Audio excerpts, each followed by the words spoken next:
There are three things we can't avoid on the internet, and that's ads, celebrity drama, and email spam.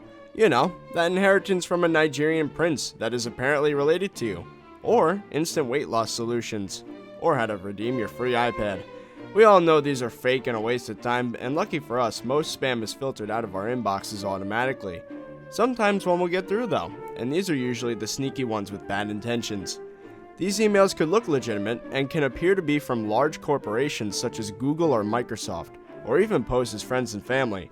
They could ask for a variety of things, like usernames, passwords, credit card numbers, social security numbers, and your address and phone number. If a scam is convincing enough, and you aren't paying close enough attention, you could accidentally give your information to a scammer and not even realize it. Well, eventually you will, when you discover that your bank account's been emptied, or that you've been arrested for smuggling illegal goods across the border. Here are 5 ways to spot email scams.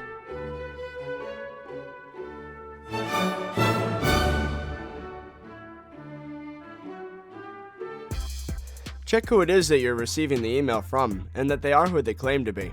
If the email is supposed to be from Amazon, then you should see an email under their domain when you click the arrow under your email address.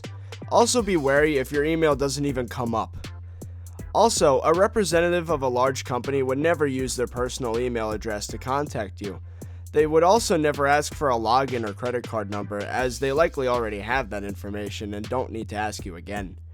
Any email that claims to be from a government agency such as the IRS, CIA, or FBI is a surefire fake, because it's not in their protocol to warn citizens of an arrest or fine via email.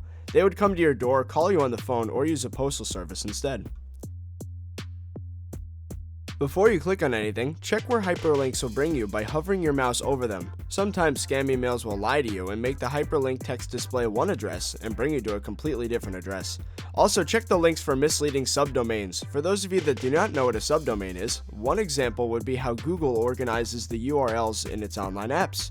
docs.google.com is a subdomain of google.com, and so is mail.google.com.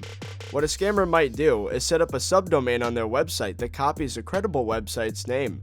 If you see anything like google.com.unknownwebsite.com, then it is clearly a fake.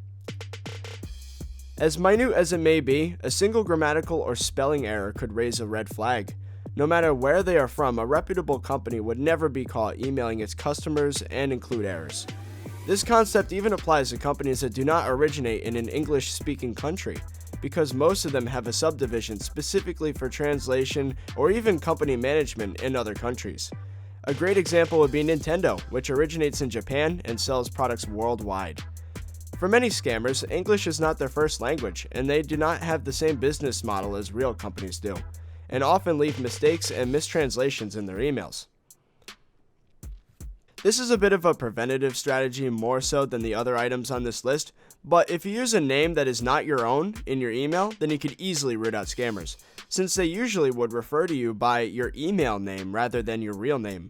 My name is Brandon, and years ago I made an account under the name Frank, and any emails that refer to me as Frank met the trash bin.